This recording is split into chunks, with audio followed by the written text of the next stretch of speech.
तो इस वीडियो में हम जानेंगे कि पावर ऑफ कंपाउंडिंग कैसे काम करता है रियल लाइफ में और इन्वेस्टिंग की दुनिया में।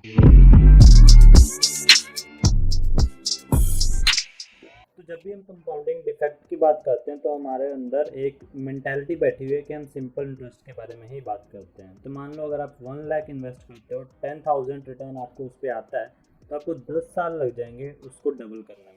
तो कौन सोचता है कि अगर ये हम 1 लाख को लॉन्ग टर्म के लिए रख देंगे तो ये करोड़ों बन सकता है। वैसे ही अगर हम 6,50,000 के अराउंड कोई हम लमसम अमाउंट ऐड कर दें और उसके ऊपर 15% इंटरेस्ट कमा लें, तो हमको एक साल लगेगा 93,000 उसके ऊपर प्रॉफिट कमाने में। बट हमको नेक्स्ट 20 ईयर में वो 1 करोड़ में कन्वर्ट हो जाएगा।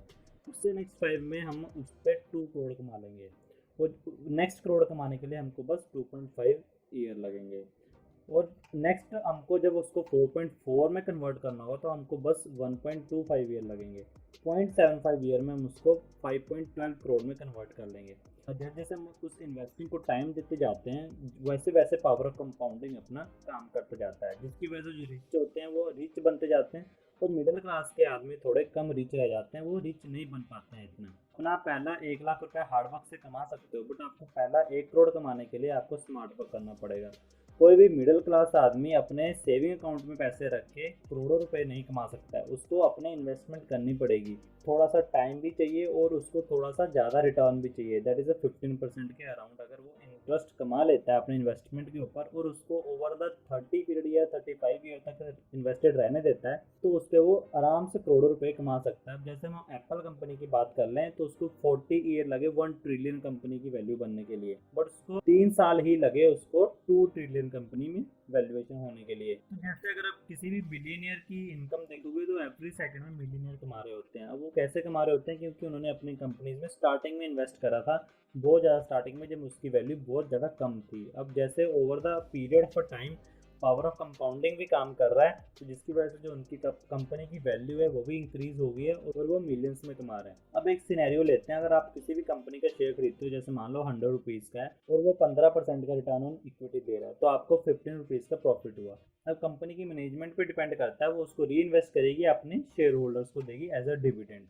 बट अगर मान लो आपको डिविडेंड नहीं देती है कंपनी, तो वो सारा का सारा री इन्वेस्ट कर देती है अपनी कंपनी में, तो जिसकी वजह से वो over the period of a time 15% ही कमाएगी। तब जो 15 रुपीज़ उन्होंने प्रॉफिट बांटा नहीं था, अब वो क्या करेंगे, 115 रुपीज़ के ऊपर डिविडेंड देंगे, दैट इज 17.25 रुपीज़। ये ऐसा इसलिए हुआ क्योंकि जो कंपनी थे उसने री इन्वेस्ट करे थे अपने पैसे, और पावर कंपाउंडिंग से जो उसकी वैल्यू थी, वो प्राइस था, दोनों बाय द टाइम इंक्रीज होते गए। तो जब भी हम अपनी इन्वेस्टिंग करते हैं हमको उसको टाइम देना चाहिए, और ताकि हमको उससे ज़्यादा रिटर्न मिल सके over the period of a long time. मैं मानता हूँ कि बिजनेस खोलना आसान नहीं है, बट आप किसी भी बिजनेस में इन्वेस्ट करके आप लाखों करोड़ों कमा सकते हो।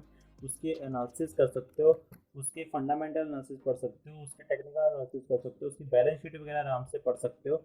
आजकल बहुत ज़्यादा फॉरवर्ड हो चुके हैं, हम इंटरनेट की दुनिया में आ चुके हैं, तो हमको ये सब चीज़ें सीखनी पड़ेगी कैसे होती है अगर हमको वेल्थ क्रिएट करनी है। मोस्ट ऑफ द बिलीनियर्स अपने बिजनेस से ही बने हैं बिलीनियर। बट हम अगर मैं बात करूँ वॉरेन बफे की, तो वो कोका कोला के सीईओ से ज़्यादा पैसे कमाते हैं बाय डूइंग नथिंग। वो होल्ड करते हैं शेयर कोका कोला के, जिसकी वजह से उनको डिविडेंड मिलता है, और वो over the period of time multiply होता जा रहा है, जिसकी वजह से उनकी वेल्थ क्रिएट हो रही है।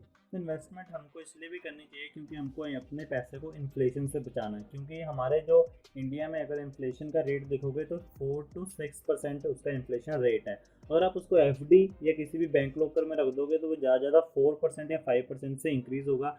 अगर हम बात करें तो इन्फ्लेशन की, वो 6% जो आपकी इन्वेस्टमेंट थी उसके ऊपर 0% इंटरेस्ट आपने कमाया। बेस्ट एडवाइस ये रहती है कि आप म्यूचुअल फंड या इक्विटी मार्केट में अपना पैसा इन्वेस्ट करो, जिसके थ्रू आप अपने इन्वेस्टमेंट को 15% तक ऑन एन एवरेज ग्रो कर सको। तो सबसे बड़ा जो टैक्स है वो हमारी लाइफ में इन्फ्लेशन है। इन्फ्लेशन एक ऐसा टैक्स है जो गरीब आदमी और एक अमीर आदमी को दोनों को देना पड़ता है, बट हालांकि इस पर ज़्यादा इम्पैक्ट गरीब पे पड़ता है। हमें अपनी वेल्थ के ऊपर टैक्स देने से नहीं डरना चाहिए कि जब हमारी वेल्थ क्रिएट हो जाएगी at the 40 year of age, जब हमारे पास करोड़ों रुपये वो हो जाएगा, तो हमको उस पर लाखों रुपए का टैक्स देने पे नहीं डरना चाहिए। हमको इस बात से डरना चाहिए अगर हमारे पास 40 ईयर ऑफ द एज पे पैसे नहीं हुए तब भी हमको टैक्स देना पड़ेगा, दैट इज इन्फ्लेशन। इन्फ्लेशन एक ऐसी चीज़ है जो हमको एट द एज ऑफ 40 भी देनी पड़ेगी और एट द एज ऑफ 23 भी देनी पड़ेगी जब आप कमाने लग जाओगे। तो जैसे जैसे आपकी एज बढ़ती है वैसे वैसे इन्फ्लेशन का रेट भी बढ़ता है। तो हमको इन्फ्लेशन को बीट करने के लिए स्टॉक मार्केट में इन्वेस्ट करना चाहिए। हालांकि हमारी सोसाइटी में भी कुछ ऐसे मिसकंसेप्शंस हैं जिनको अभी सब कुछ पता होता है इन चीज़ों के बारे में, वो भी आपको सही से गाइड नहीं करते हैं।